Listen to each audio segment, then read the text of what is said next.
The topic today is finding your style in grappling. The things that you do in gi, are they largely the same things you do in no gi? When should you develop your style? How does that influence what techniques that you gravitate to form your style?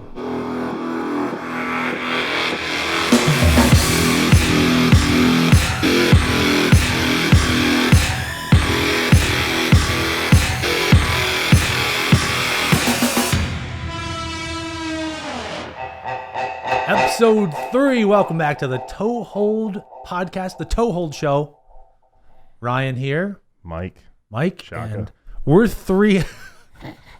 The Shaka's back. If you haven't seen the last episode, we discussed some traditions in jiu-jitsu. We discussed the Shaka. We discussed the slap and bump. Lots of good stuff. You can go back either on Spotify or go back to the previous YouTube video. Wherever you are, we're happy you're here on the Toe Hold Show with us again. Yeah, you can find the podcast on pretty much every major platform too. So if Spotify's not your jam, it's okay. Yeah. Wherever. Mike's a Spotify guy. I'm not a Spotify guy, but I do like watching videos on the YouTubes. Yeah. So whatever your preferred platform is, you can catch the show. We're here for you. That's right. Thanks to Mike. I give Mike a lot of props for that. I can give you a lot of props. This whole production. I mean, look at this right now. Look at this messy studio. Different lighting. We've kind of like cleared a few more of the things in between. Yeah. I've turned my perspective. I mean, we're turning into a production. We're learning. Yeah, we have production lights this time. Yep. Getting better and better. Not too bad. Well, thanks for joining us today again. Should we kick it right in? Let's do this. All right. So Episode 3. The topic today is finding your style in grappling. Okay. It's a great thing to talk about. I mean, because it's probably, to me, you can tell me what your thoughts are, but like, that's one of the coolest things about grappling to me. Because, I'm more of a hobbyist. I'm not really the competitor, right? It's not all about the medals, the wins and stuff like that. It's just about like just the acquiring more and more stuff and like seeing what can I do with it. Yeah. And when can I leverage it? Like for me, that's just been the most fun part of like the whole career of grappling, not just jiu-jitsu, but like judo and jiu-jitsu. Yeah. And I think that's where that was one of the things that, I think I mentioned it to you off camera before, but that's one of the things that attracts me to grappling, to jiu-jitsu, submission grappling, is the ability to make the journey your own.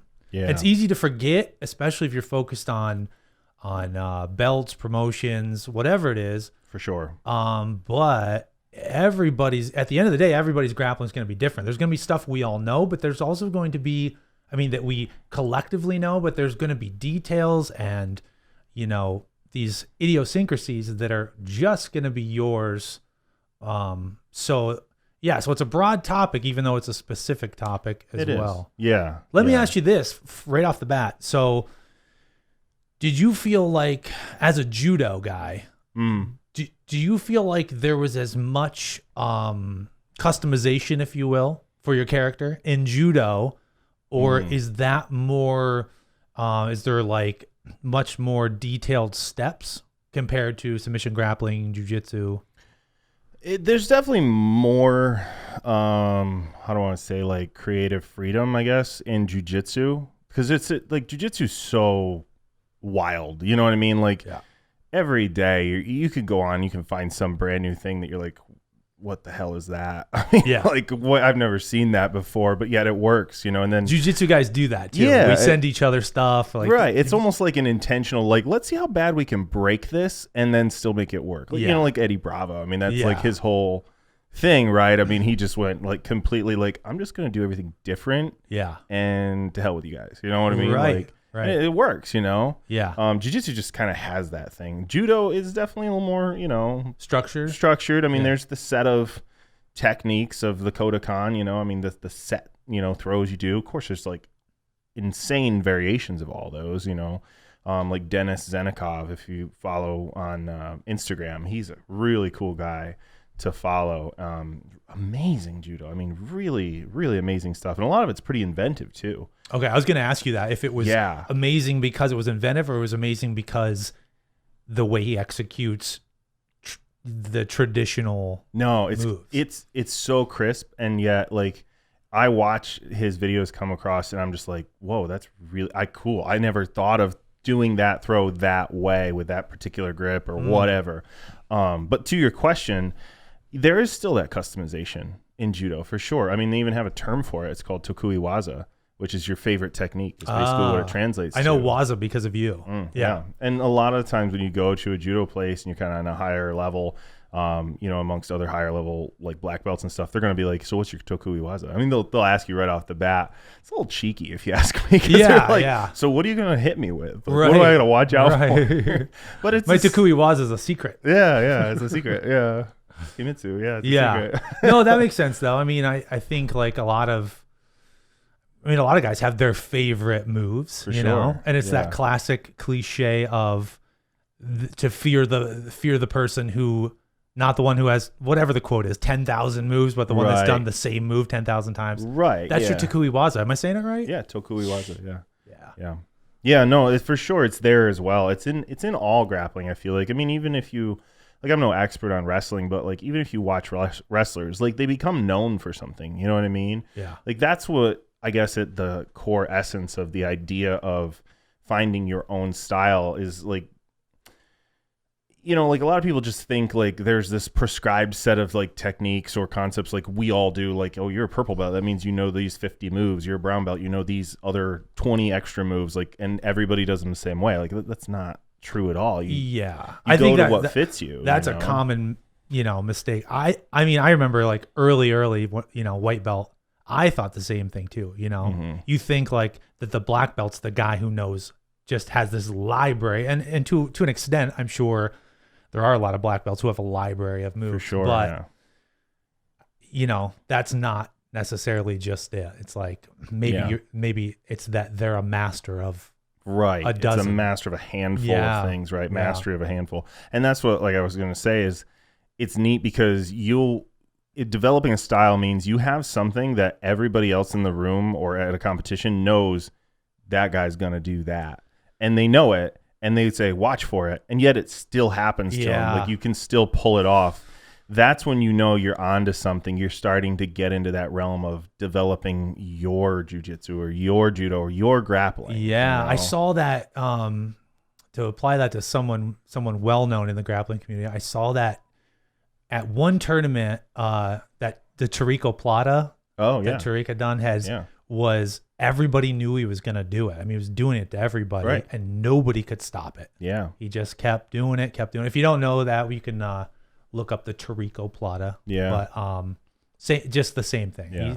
They knew he was going to do it, but he did it to him anyway. It just happens. Yeah. See, that's next level is when you get a move named after you. Yeah. Then you've really made it there. You know what I mean? Yeah. Or like even if it doesn't get named after you, think of like, Keenan Cornelius, right, with the whole lapel guard. I mean, the guy's basically invented lapel guard. The worm guard, all that stuff that is just wild. But hey, and he didn't name it after himself, but it's pretty much everybody in the jiu-jitsu community says that was the guy who did that weird stuff. Worm guard is stranger even than the Cornelius guard, I love worm guard. Yeah, Mike went down a worm guard rabbit hole. Was it last summer? Love it. Oh man, we spent a summer just doing the weirdest lapel stuff, and it was so funny because it is very effective in the gi. It's especially tying people up. And if you have very limited experience with that type of lapel work and stuff, you're in serious danger when you get tied up, which is why it worked for Keenan. People hadn't seen it and he was tying people up. Right. It's just weird and unexpected. Yeah. And like you said, if you don't know what it is and how it works, like it completely shuts down whatever your game what you thought you had. Yeah. It just makes it so, nope, can't do that. Nope, can't do that. If you train the gi, go ahead and go down the wormhole. Oh, the wormhole. The wormhole. Yeah. It's but I mean, if you do know it, and that's, I guess, the thing to think too with anybody's style, like that's probably something we'll talk more in depth is like, like the Tarikoplata you said, like, I mean, sure, when something's new, like you always hear the story of, oh, that guy used that technique at this competition. He just ran through until like the very end, or he won the whole thing. Yeah. But then people start to catch on. You know, it was like the buggy choke when that first happened. People Right. are like, what the heck? And it was working. I would still argue it's still mostly working. You still see people like getting, I feel like you see people more legitimate subs with it. But now it's starting to catch on. It's kind of accepted. So it's like, okay, how do we counter this? We Yeah, understand that's what happened to the whole heel hook phase. It's like it catches on, it works, and it catches on because it works. But then people start developing more defense against it. Right. People adapt their style to answer other people's styles. I mean, that's what's so cool about this concept of styles, right? Or your game, whatever you want to call it, in grappling, is that it's always going to keep evolving. You know what I mean? Like, don't ever think like you're done. I've got my style. This is what I do. There will be a core foundation that is like you have your things. I have my things that you're like, Mike's going to do that. Like, and I'm going to do it. But never marry yourself to like, well, this is what I do. I'm that guy, so I do that thing. And you're going to go through phases. I think like anything, like you stick with it long enough, and like anything, like if you're a musician, like you see musicians go through different phases a lot of times. Like they have this sound, and then people don't like their new sound. I like their old stuff. Like you're gonna do that with jiu-jitsu too, where you're like, you did a certain thing, you were the heel hook guy or whatever, but then you're gonna want to try new things. You're gonna find new things that work, and then it's your game's gonna evolve too. For sure. So let me see what I got for my notes. I think we covered a lot of the intro stuff, but like that's the first point I had, is like, we don't all know some prescribed set of techniques per belt rank. Right. There's no encyclopedia that you can be like, chapter 1 white belt, these are the things you need to know. I mean, sure, there are some gyms out there that have the list on the wall of like, these are the techniques to your first stripe and your second stripe, and you must demonstrate these things. I couldn't operate under those conditions. I mean, I know there are literal handbooks for that stuff, but I couldn't. I don't know. Now, I'm not a big fan of it. I mean, especially for jiu-jitsu. Jiu-jitsu just feels like, I feel like I said, that's the thing that makes jiu-jitsu so cool. It just has so much creative freedom to it that you can express yourself however you want. So I don't like being kind of pigeonholed, like boxed in. Now, judo, by contrast, is very regimented. Like, it's like, I've tested people for judo ranks, and it's like they've got to do these 3 throws and these 3 pins and show me this, like, and I have to go through that. I'm not a big fan of it, but kind of my way of, because of my influence with like jiu-jitsu and wanting to have that creative freedom, is like, when I test people, the last thing I put on the practical exam is, what's your Tokui Waza? Show me that. Oh, like, I'm not going to tell you do this. I want you to show me what makes you excited, what you identify with. I like this for whatever reason. It feels good. I just like it. Right. Yeah, I think we've touched on this already in the earlier episodes. It's just like that traditional martial arts, and there was a lot of that with whatever martial art people used to do, or whatever, the taekwondo, the karate, and there was always the katas and the different things you had to do, and you do them in order, and which I think, in a way lends to that mindset of, if when you get into jiu-jitsu, like, you may know about it and stuff, but you don't know exactly what you're getting into, and you think like, that's why you start to think like, well, eventually I'm going to know all this stuff, or I'm going to do this, and like, you'll take some weird turns for sure. For sure. And I think that people do have that kind of idea, especially with jiu-jitsu. They, as an outside person, not understanding exactly all of what it's about, I find people like somewhere in like the end of white belt and into blue belt, they start to understand this concept. Like up till then, they're like, they don't get it. Right. Yeah. It's not a thing. But then you start feeling it, and you start seeing it in the people you roll with. And then you start feeling it yourself, and you just feel this gravitational pull towards like one set of techniques or a concept or another. And I think it's just cool to like talk about it up front. For anybody that's beginning, like this is one of the things that makes jiu-jitsu so cool, or grappling in general, anything. Sure. Yeah, I've said this out loud before, just in conversation. Yeah. One of my favorite things is how it's going to become your own thing. And, like I said, like, we're going to learn the same things. We're going to learn, but you even within techniques, when you learn them, and at first you're like, okay, then step 2, I put my foot on the hip and all that stuff. Like, you start to realize, well, this works better for me if I put my foot here, or Right. if I do this, and then, and then somewhere in there it dawns on you, like, I'm making this my own. Right. How about this too for you? I remember for me, but for you, do you often find yourself when you go into phases, or the first time you went into that phase where you were like, I can make this my own? Did you ever have a conscious decision, I'm going to try to start doing this? Or did you have it the other way where you started doing something and you're like, oh, this works for me, I'm going to do this more? I think I had a conscious decision to say, I need something to fill this gap. You know what I mean? Like, you get into a place, or you keep finding yourself in a spot where you're getting pinned or passed or whatever it is, or you just don't have an answer for whatever somebody's doing. And then you go, I need something. Okay. And a lot of times for me, that's what I will do, is like, I find those holes, and then I go and I start trying to seek stuff out. I'll ask other people, or I'll go online and I'll look for something that just, I don't know, just strikes me as, oh, that looks interesting, or different than what I've, like, it just takes me out of a different mindset to a different place, Hence the worm guard. Yeah. For sure. Yeah. Like, I had never done that. And at our gym, nobody else does lapel guard, really. I mean, Rob will do some stuff. Yeah. Like, he's done some lapel things, but not to that intricate level. I know for a fact I definitely don't, because sometimes just learning basic lapel stuff, I'm like, I never use lapels. Yeah. But I also like, I don't want to say err towards, but like, I definitely like gravitate towards no gi techniques. Sure. I think. Yeah.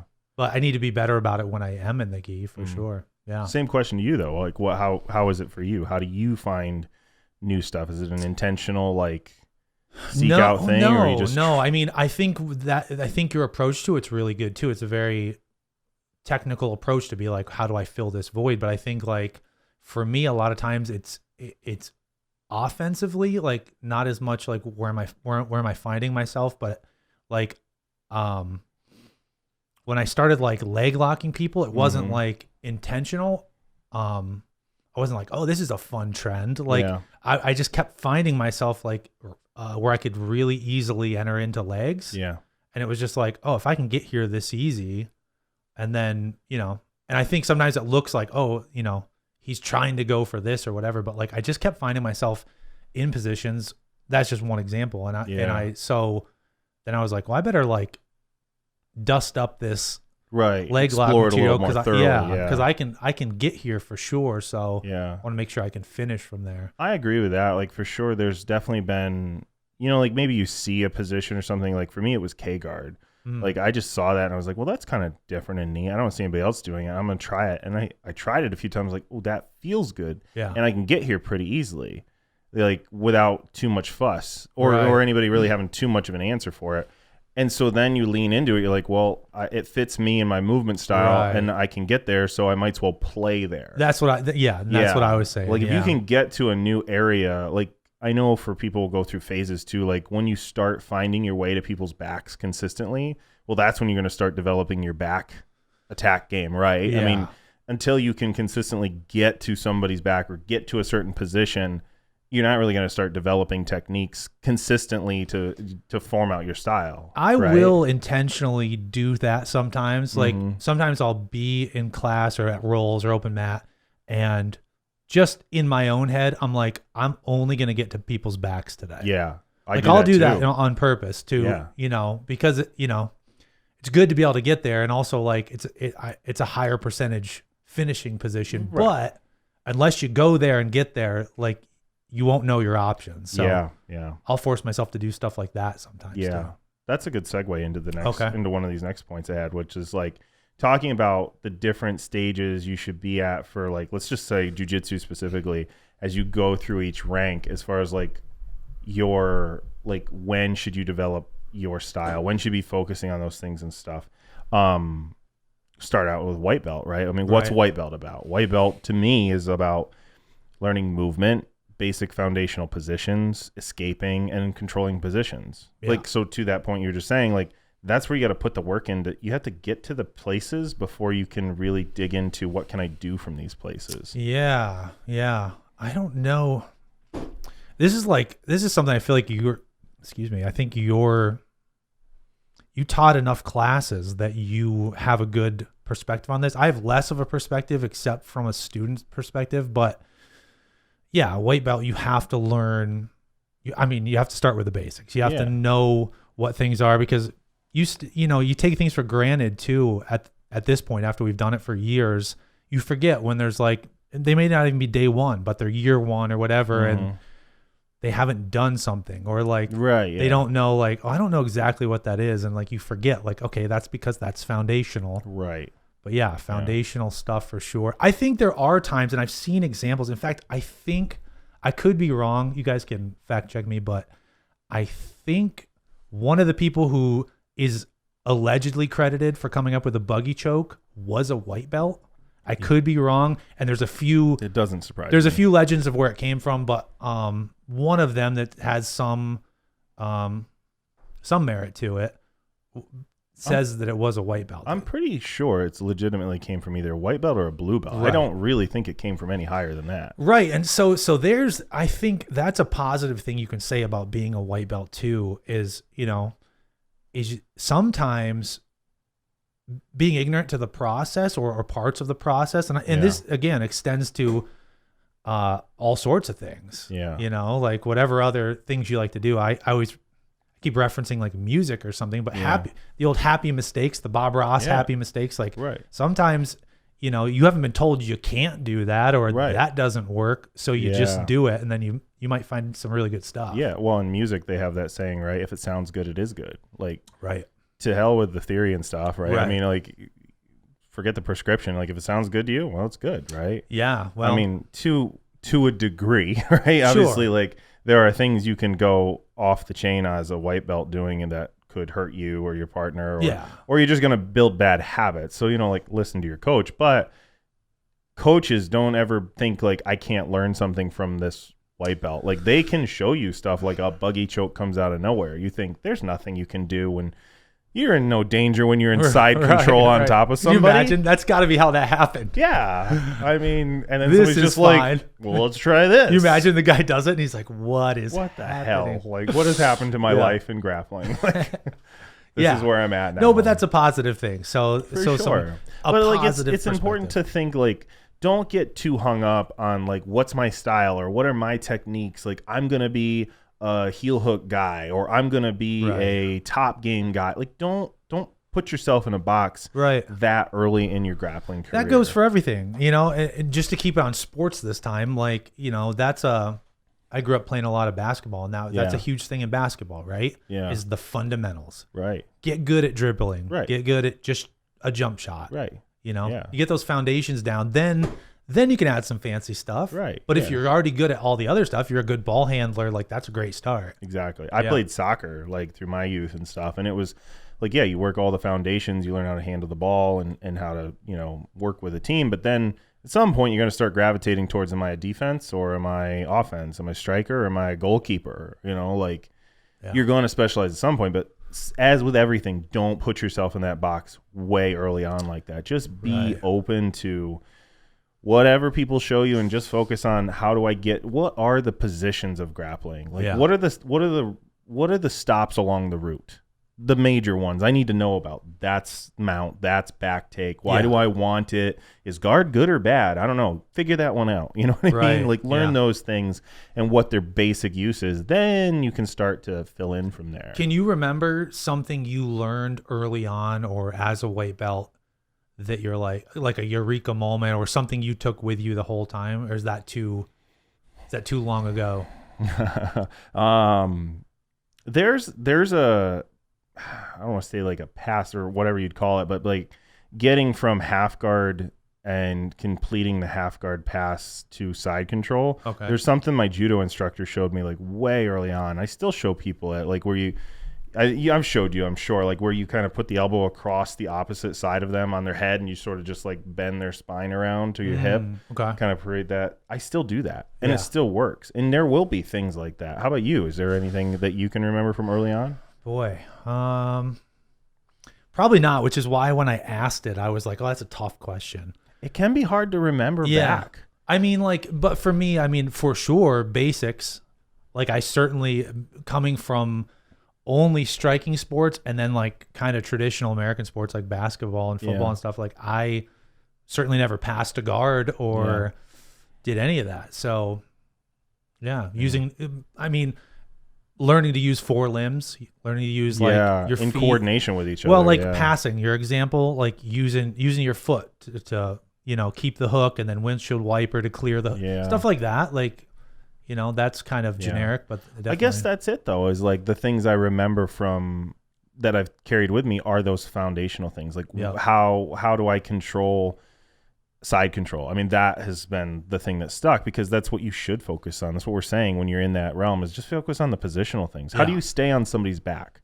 Not attack them, not finish, just how do you stay there once you get there? Yeah. We can work on getting there at some point too. It's just, if I'm there, how do I control it? You know what I mean? Like the whole position before submission idea. Yeah. Right? Drills, the drills, you do in your classes, I think those are phenomenal for they're great for everybody, but they're definitely great when you're a white belt and like, okay, you take that person's back and you stay there, like you just said. Yeah. Now switch. Now you get out of there, like stuff like that. Right.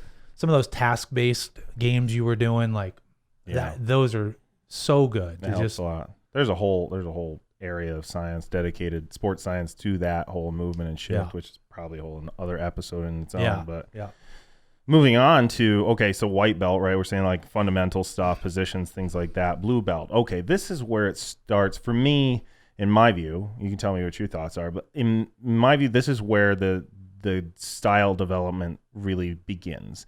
I view blue belt as kind of like the buffet. All the foods are out there, right? And what you should be doing right now is trying all of them. Find out what flavors, quote unquote, flavors you like, right? What things just sort of resonate with you, right? Like just like a buffet. Like there's some foods I like and I don't like. You're going to like different foods, right? But you don't know unless you go through a trying things period, right? And to me, blue belt is all about that. Like a lot of times people spend the most time at blue belt, and that's because there's so much shit out there you need to try. Like you got to go explore and poke in all the corners and say, what is worm guard? What's rubber guard? What's this K guard somebody said? Do I like it? Not right now. Maybe I will someday. Yeah.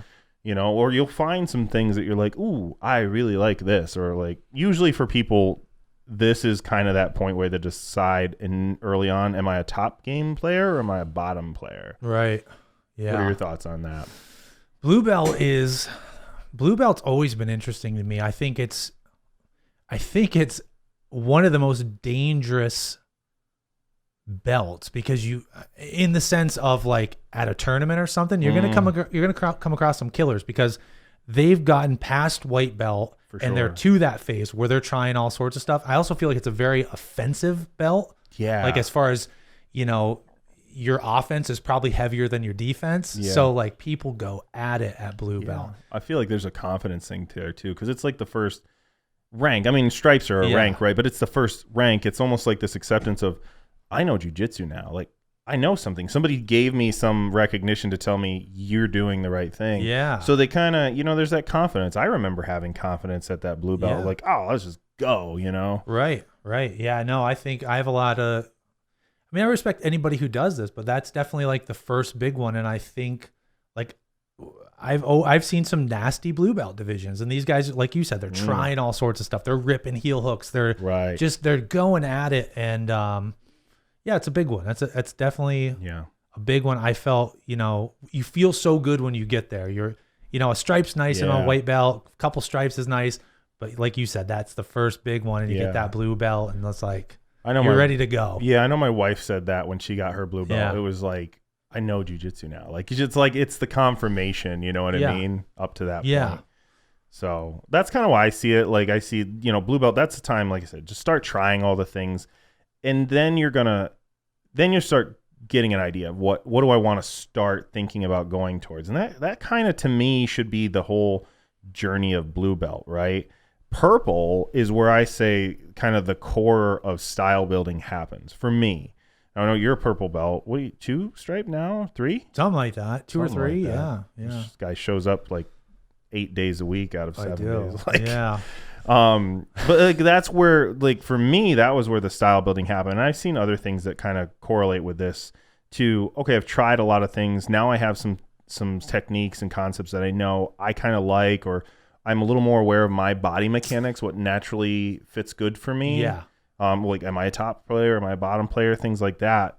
Purple belt's kind of where you start the idea of kind of like linking things together. You know what I mean? Chained attacks. Yeah, they're stuff. not just like individual techniques or things. They start bleeding like, okay, I do this, and he's either going to move that way or that way, and I have an answer A or an answer B. Yeah. That's the real beginning of forming your style. That's your own jiu-jitsu. Right. And this is a generalization, but therein I think lies the difference. So like I was saying, like blue belts can be a tough division. You've got tough people, you've got people just attacking. And then purple's like a little different because you're getting into, even in competitions, that's the advanced or advanced slashed experience. And I think to a point it can even slow down a bit from just that constant barrage that happens. And granted, this is a generalization, but at blue belt, that constant, this war, because now there's more intricate attacks, and usually both opponents are being more intricate. So it's no longer just, just the banging. It's just like there's starting to be some complexity to it. Right. Sure. That's a good point. And like at that point, your foundations from a white belt through blue belt are so good. The foundational stuff should be so good. Like your escapes, your positional controls, they are on autopilot. So your brain now has more kind of capacity, if you will, to start kind of looking for the finesse of things. Like you said, start changing the details and seeing, well, I know Joe does it this way, and he, says, always put your foot there, but like I put my foot here and it just feels better. Yeah. That's when you can start freeing up that mental capacity and put some things on autopilot. So you think that's where, generally speaking, you start to make your jiu-jitsu your jiu-jitsu? I think that's really where the journey starts of kind of the compilation of your mixtape, if you will, right? Like these are my things that I hold near and dear to my heart because they're what works for me. Because that blue belt, it's like, I'm just trying. I don't know what works. I'm just trying it all. Trying everything. Yeah, try everything. Right. And see what works. Purple is a fun spot to be. Yeah. And you're kind of right in the middle of the rank. So it's like, you're good enough and you can have fun. But at the same time, it kind of goes to the expectation of the belt too, right? Or rank, whatever you're at, is when there isn't a lot of expectation for you to win or be good, you can be more creative. Like you can try wacky shit. Yeah. And if it doesn't work out, you're like, whatever. Yeah. Who cares? I'm also, a purple everyone belt. else is like, it's a purple belt. What do you expect? Whatever. Yeah. He just got here anyway. Right. And I'm sure like every now and then the blue belts can be like, I got that guy. Did you see that? Like, cool, whatever. I was just trying stuff, Right. But like when you go beyond that, now there kind of starts to, maybe it's self-imposed, but there becomes more expectation that you kind of put on yourself. Let's talk about that. I gotta get there. Because so you just got your brown belt, and they do not hand out belts where we train. So you earned your brown belt and then some. It's taken quite a bit. But what now? I've heard, I'm sure you've heard people saying that a brown belt's just a black belt who hasn't. Oh yeah. Just quite. We've all it's heard just that time, one. right? Yeah. So what is it, whether self-imposed or not? What is it now? So like for brown, my vision of it, my understanding of the journey of brown is it's just like, okay, purple, you develop that game plan, that technique, that kind of roadmap, if you will, or like the flow chart. You hear some people say like, if this, then that, right? Yeah. You have options and they all kind of circle back around. Like by the end of purple, you really should have I'm not going to say it's completely crystal clear, but you should have a really fuzzy idea and it should complete. You know what I mean? Like there shouldn't be gaps in it. There should be, everything goes to something else that I know, right? Brown is kind of, okay, now I know what it is. Now I'm going to kind of sharpen that image to crystal clarity. Right. Like that's the time where you just put it in the pressure cooker and you just let it just get really, really good. That's so is it that you're taking what you know and just applying the intention? Is that kind of it? It's kind of because you're getting out of that exploration phase to a bit, and now that's what I mean. Now you're intentionally doing exactly. Yeah. Now I know that I'm gonna go here and I'm gonna go to that thing next. Like I'm gonna hit K guard, and if I don't get that, I'm going De La Hiva, go to the back. If not, reset. You know what I mean? Right. Like there's things I know where I'm going now. I mean, you always should keep exploring and be open to new stuff. Right. Always, because you never know. Like, oh, a buggy choke. What the Oh hell no, is that? you can be a black belt, and if you stay stagnant, you're just like, I'm done. Yeah. Like you're gonna be done when the new purple belt like gets a hold of. You know what I mean? Like for sure. Like you So- can't be stagnant ever. Right. But at that point, I feel like as a brown belt, that's where you need to really start sharpening whatever it is that you say. This is my weapon of choice.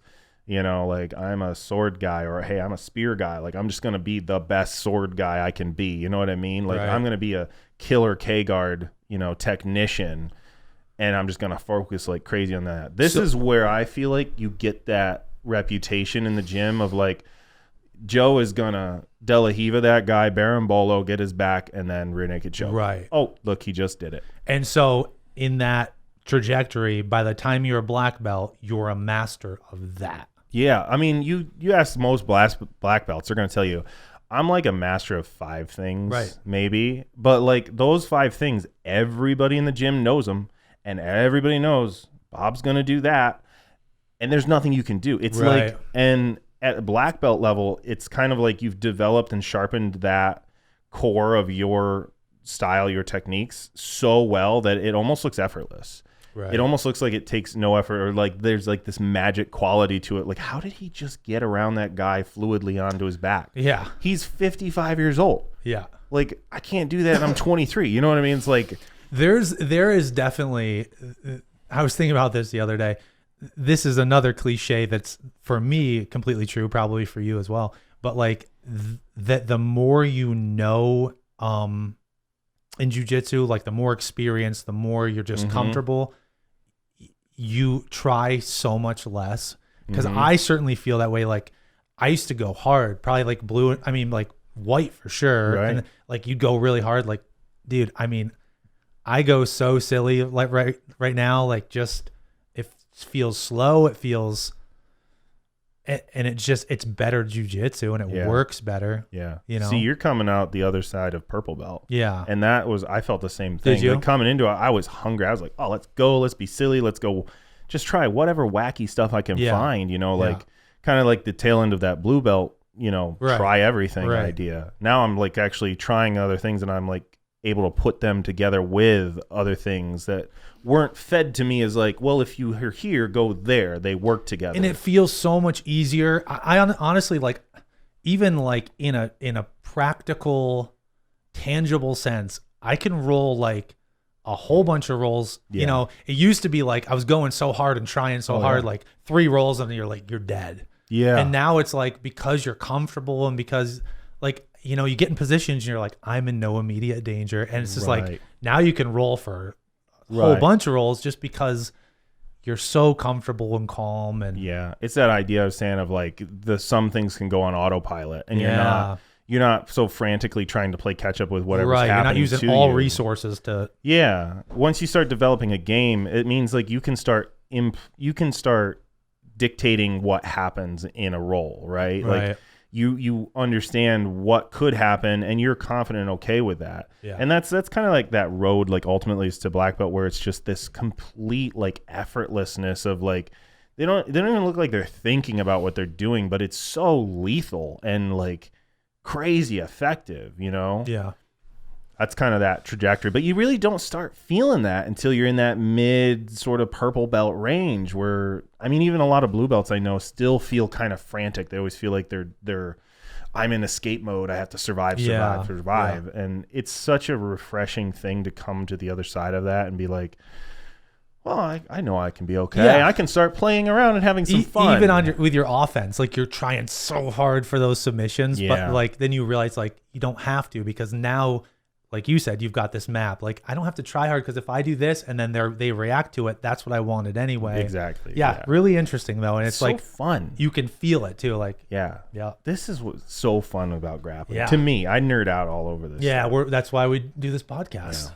So, and then, I mean, like, obviously, so black belt, like, that's never the end, right? Like, I know a lot of people starting out think, I'm going to get to a black belt and then I'm done. Like, no. Like, so many black belts you talk to are like, then I began. You know what I mean? Isn't that interesting? Yeah. Yeah. It's interesting because in judo, actually, the ranks the colored belt ranks count down to black belt. Oh, really? Yeah. So it's, like Roku, Gokyu, Yonkyu, like that's 654. Oh. And then they have I 3 didn't know brown that. belts, which is Sankyu, Nikyu, EQ, which is what I'm at, EQ. And that's 321. And then then blast off. And then you get your first black belt, which is Shodan, and that's 1. And then Nidan 2, you count up through black belt. So is that where like third Dan and stuff comes from? Yeah, is that the Dan. same thing? Yeah, is that what it is? Yeah. So like you count down to black belt, and that's kind of like, okay, you're counting down to you're proficient, and then it's really kind of seen as that's the beginning. Yeah. Then you're developing from there, and that's why like there's a big difference between. Like, you can't, like, say, well, I'm a judo black belt, and I'm going to come into a jiu-jitsu setting, I'm just going to destroy. Like, and stand-up, you will, but, like, in some regards, you won't. Yeah. You know what I mean? A lot of times, what do they equate? Like, it's like, if you're a judo black belt, you have to, like, fight as at least a blue belt in jiu-jitsu. Same with if you're, like, an experienced wrestler. Exactly, yeah. Like, if you're, like, really good, you can come in as a blue belt or, like, get it real quick. Right. Or maybe they say you're, like, a purple belt level and stuff. But, like... And likewise, like a black belt in jiu-jitsu is not going to go to judo and they're going to be like, oh, yeah, you're also a black belt. Like, no, you have stuff to learn to get to what is considered proficient. But it's by no means the end of it. It's almost like a beginning. Like, you ask any black belt, they're going to say, dude, after I got my black belt and I developed my core like game and I used it crazy, then I had to start teaching people. They're like, I found so much more stuff that I had no idea of.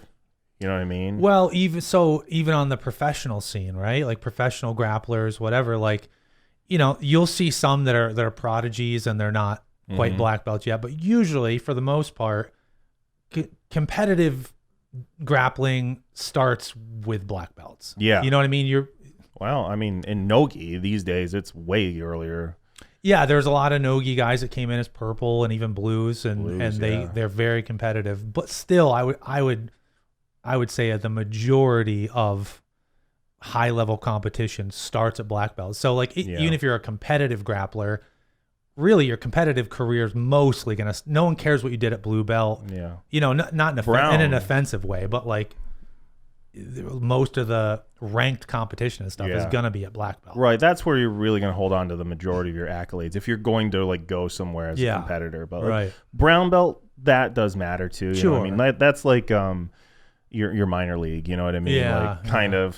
So I have no offense to anybody who's competing. Yeah. I'm obviously not a competitor, so I can't speak on that. But I mean, I think, but I mean, even that plays into what you were saying is like most everything, most of the learning, most of the high level competition, even if you're not a competitor, right? It's like now you're a black belt, but I also feel like kind of the world's your oyster now. Like you've gotten through all the ranks, and now it's time to like.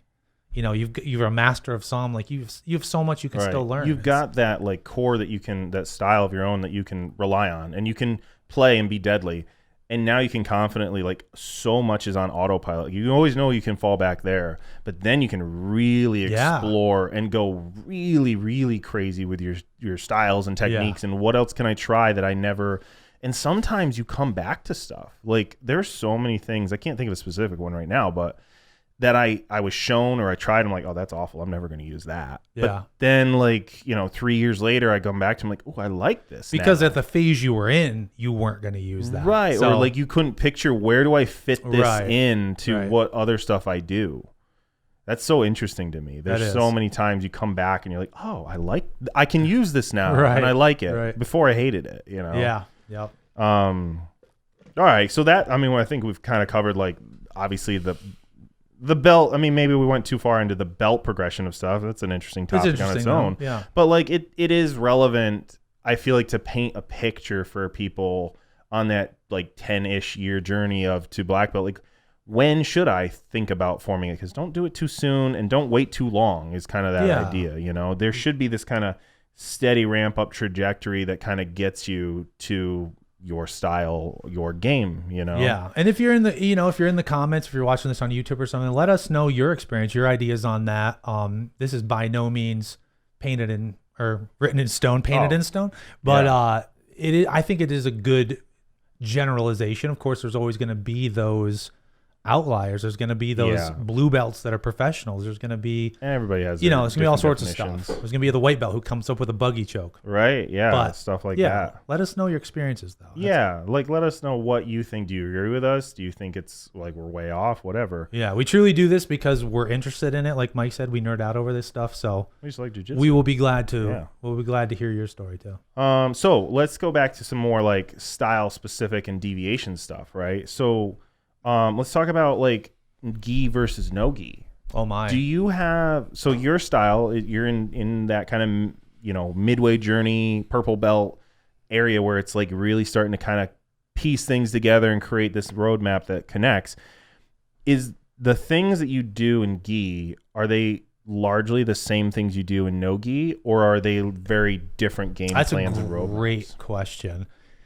For me, and this is to my own detriment in the gi, but it also is a positive for my no gi because you know me, and I definitely lean into no gi. Mm-hmm. I don't hate the gi. I just, everyone has preferences. Some people like a hybrid of both. But I have always used a similar game in gi and no gi, and I think like the one thing that I do in gi is I will get a cross collar grip. I really like that in the gi, Yep. and I use it a lot. I use it for sweeps. I'm just gonna give it away. Everyone's gonna beat me now. Yeah, that's what we do in jiu-jitsu. No, but also like I never relied heavily on grips in the gi, and that's the part that's to the detriment of my gi game. But it helps me in no gi because then when there are no gis and I can't rely on cross collar chokes Right. or a loop choke on you or something, I'm not in trouble because I wasn't doing it anyway. Right. Yeah. Yeah. So, No, I think so my game's very similar in both. I think that's healthy, and I'm very much the same way. Like, I would say probably you've done more no-gi training in your lead up to where you're at than what I did leading up to the same spot at purple. Like, no-gi was more recent for me. Right. You know, like the submission grappling, it was But always in the gi. But you still have a similar game in both? Yeah, there are definitely a core of like, you know, kind of that middle area of your Venn diagram, right? If we say there's gi, here's no gi, there's that crossover area in the middle that still is applicable. It still works. That's interesting because I mean, I know you, but if I had to guess, because of your judo background, I would assume that your no gi and gi would be much different.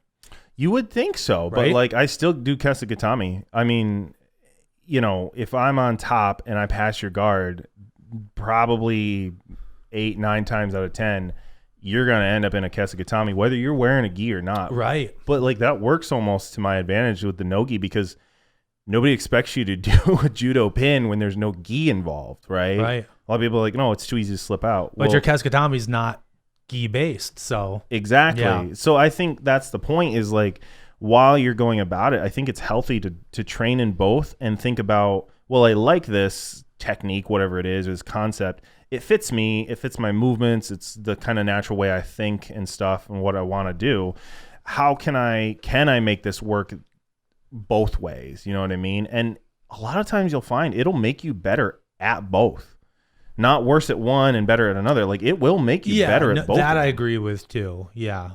Regardless of my personal preference, I agree. I mean, I think it's great to do both. Yeah. For sure. Yeah. Yeah. I mean, there's always that kind of classic argument from the old school holdout of jiu-jitsu. It's like, you have to train in the gi. You must. It will make you better. But like, you don't hear too many people say it the other way around. At least I haven't heard it. Right. You know, like, oh, train no gi. It will make you better in the gi.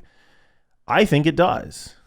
Because you get, like you said, like less reliant on grips. Like if I don't get the perfect grip I want, well, I know I can still complete whatever my game is without it. Yeah. You know, you still have a neck I can grab. Right. You still have a wrist I can grab. Well, that's what I was going to say too, is like, as you know, I did a lot of your judo classes not wearing a gi. Mm-hmm. So like when you would show stuff, I would have to be like, okay, well then I can't grab the collar. I'm going to grab, behind the neck or whatever. But yeah, no, I can agree with both of those. Like if you're a no gi gym and that's all you do, like, I'm not going to be like, oh dude, you're missing out. Like it's fine. Yeah. But I do think that doing both can benefit both. Yeah. I mean, it kind of depends on what your end game is, right? Like what's your goal? If you're a competitor, focus, right? I mean, you got to focus on what you're at. I've heard so many people say like they'll do like seasons for competition. They'll be like, okay, I'm going through a 3-month season of gi stuff, and then I'm going to take a 2-month camp, and then I'm going to go another 3-month season of no gi stuff. You know what I mean? Like, just to get in the same mode and be sharp in that arena. Yeah, I think that's a good idea. But like, if you're a hobbyist, or you're just doing this for fun, self-defense, or you're just like a nerd like me who I just really like finding cool stuff that links in weird ways that other people haven't thought, it's really fun to do both and play that. So, you know, take what you want with it. Yeah, for sure. But so some other things like differentiations. So let's talk about okay, so like body, like your physical attributes or like your body type. Like how does that influence what techniques that you gravitate to form your style? Should it? That's another question too.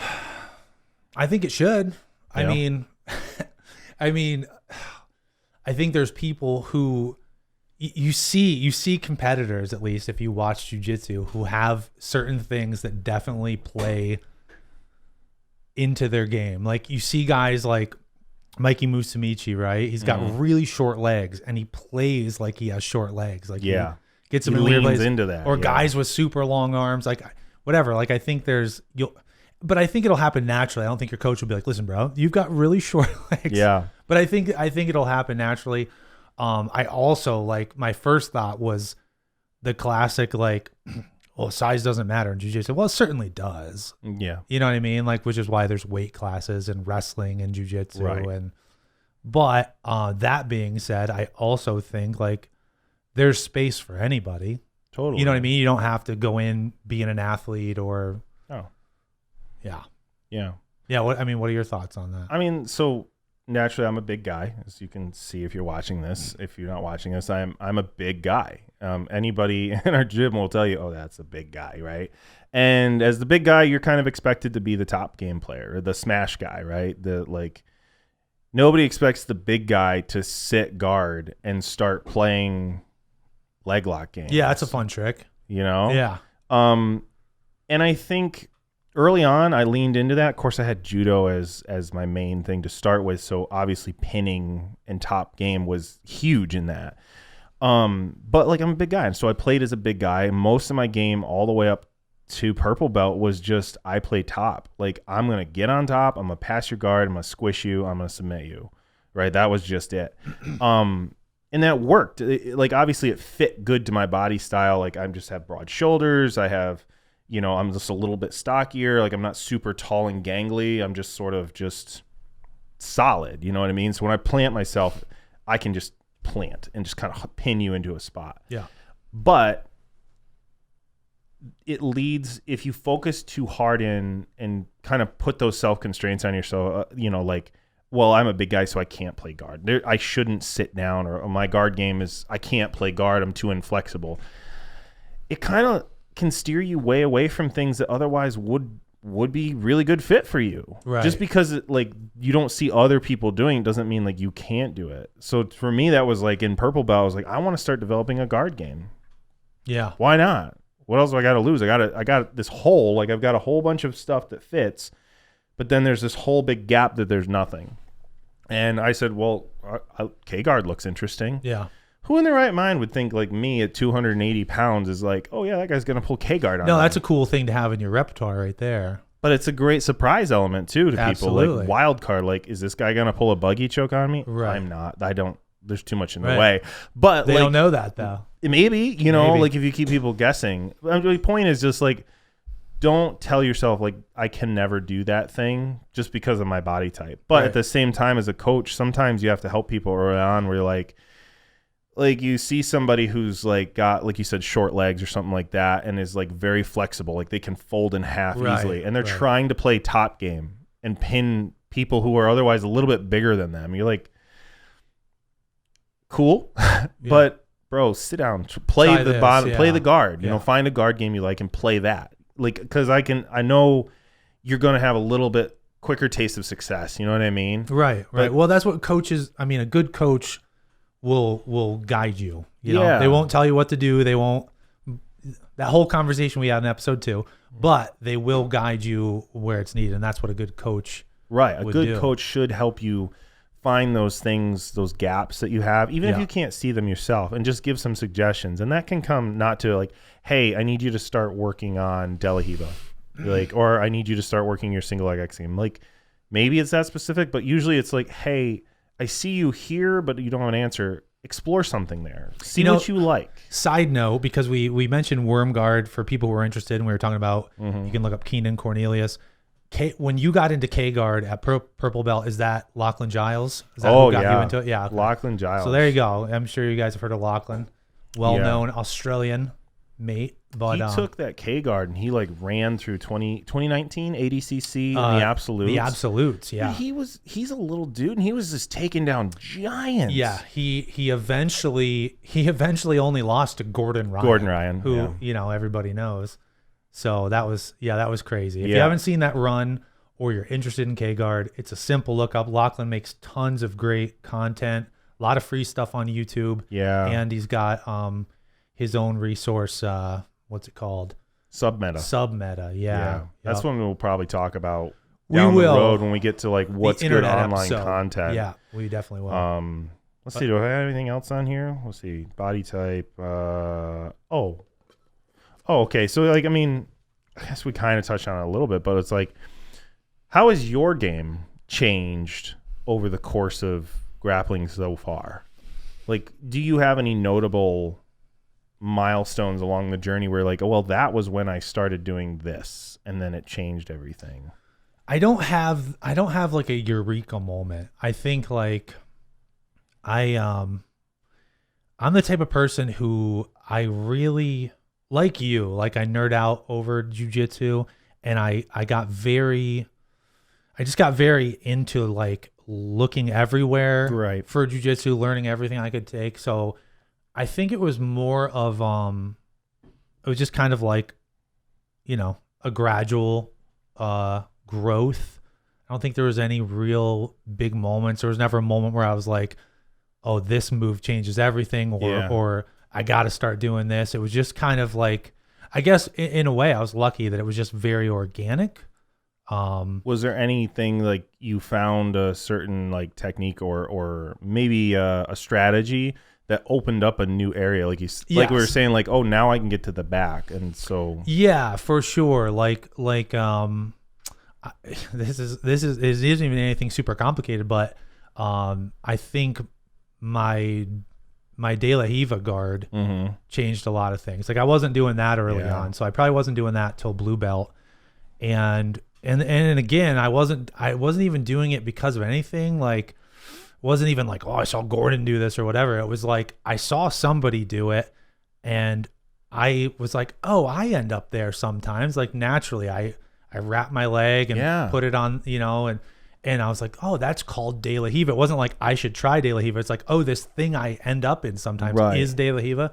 So then I kind of embraced that, and I just found, I guess that opened up a lot of doors to both leg entries for leg locks and a lot of sweeps, a lot of sweeps into leg locks and stuff. And it was just out of, not so much discovering De La Riva, but finding out, oh, that is a thing. There's a thing from this place I find myself. Yeah, there's a thing. There's a name for this thing I'm doing. Right. And then when you feel like, oh, I'm legitimized, I am doing a thing. Right. Like then I embraced it a lot more and found a lot of success. Dig in, and then you go explore it to its full extent. And see how much juice can I squeeze out of for this sure. thing. What about you? Same. De La Riva for sure was a big one for me, especially in, like I said, going from being the top player, which I got really good at and can consistently just, you know, dominate people, to now I can surprise people from the bottom. Like I would get to those positions and I'm like, there's got to be something here. And then I saw De La Riva and I'm like, I could do that. Like I'm already really close. Yeah. So if I try it, maybe it'll work. And you try it, and obviously nothing just is like, boom, I have it. I'm an expert. But you try it and it's like, well, that feels good. I can see myself doing that. You know what I mean? It doesn't feel like it's a forced like I've really got to strain myself to do this thing. And I had the same with K-guard. Like as soon as I started dipping underneath that leg and dropping my knee to the inside for K-guard, I was like, oh, I'm hooked. Yeah, that was another one that like you and I trained a lot of K-guard together, and it was another one where like, I'm sure for you too, you were kind of there at different points where you were like trying to kind of half invert under someone's leg. Like you kind of been there. But then when you realize, oh, it's a whole thing. Right. And Lachlan is a master. So like once you learn more about it, you're like, oh, this is great. Yeah. That's part of the fun part of doing that, developing your style and like finding a hole and like leaning into it is just like just really getting to nerd out into something, to really just explore something new. And to me, like that's what makes it fun and fresh. I mean, it's not like jiu-jitsu is just like, oh, we show up and we always drill the same, 50 techniques every day. And, we're going to cycle around. Like I can just come back, or I can just get lost into worm guard for 2 months. I think, and we've said this without saying it, but I think the eureka moment that we're trying to put our finger on is kind of, whether it's K-guard or worm guard or De La Hiva, it's that for so long as like a white belt into blue belt and everything, you're taught full guard, half guard, quarter guard, whatever. And it's but then when you start to realize there's other strange guards to explore, that opens up so much more opportunity for offense and movement and sweeps, that just playing with a new guard opens up a whole new door. For sure. Yeah. Definitely agree with that 100%. And it's one of those things like we kind of touched on in the early days of white belt, like maybe don't go down those rabbit holes then, because like we go down those rabbit holes like when we discovered K-guard kind of together and we're like really going into it. It was fine. I could explore that because I always knew I could fall back on my closed guard. Right. Or I could fall back on, half guard or whatever I needed to because that was already okay. Right. Like, so it's kind of like this building, kind of keep stacking things on it. Don't just pick something way off in left field and go, I'm going to do this, but I have no idea how it relates back to anything. Right. I have no safety net. No fundamentals. Kind of like take things and then like find tangencies. And then dig into those, and then find other tangencies. Eventually, you'll find something of like, you get far enough down the chain, you're like, oh, this connects back to there. Yeah. And like maybe you didn't even see it in whatever instructional or whatever somebody showed you. Like I've shown people a lot of different techniques and how I connect them, but sometimes I show something to somebody and they're like, oh, that connects back over here. I'm like, yeah, I didn't even think of that, but it works for you. This is the overarching subject of this very episode and that is how you'll find your personal style. I think it's like it is exactly what you just said. It's not trying to force anything. It's not skipping steps. You're going to get, even if you're like right now you're like, I've never done K-guard. Well, maybe don't worry about it, like unless you feel like, oh, I feel good about my fundamentals, I want to see something new. And if that's the case, then maybe you'll be like, oh, that does connect to what I was doing. That does go back. Yeah. And I think that is how you you accidentally create your own style. Right. I mean, it's intentional because you're training. Yeah. You've got an open mind. You're a good training partner, all that stuff. But the unintentional part is like the things you find that are going to work for you. There is that intangible aspect of like, you don't know, like your roadmap's going to be different than mine. It's kind of like plunking down in a river in a kayak. Like you're going to be presented with, do I go left or right here? Well, that way looks fun. I'm going to go that way. Right. I'm going to end up in a different place than you did, but like there are some choices. It's those choices are just like we do with anything else in life. Like what are your likes and dislikes? Where do those come from? That's probably something to talk about with like Vince, somebody who's way more better psychological. We are going to have some guests on in some upcoming episodes.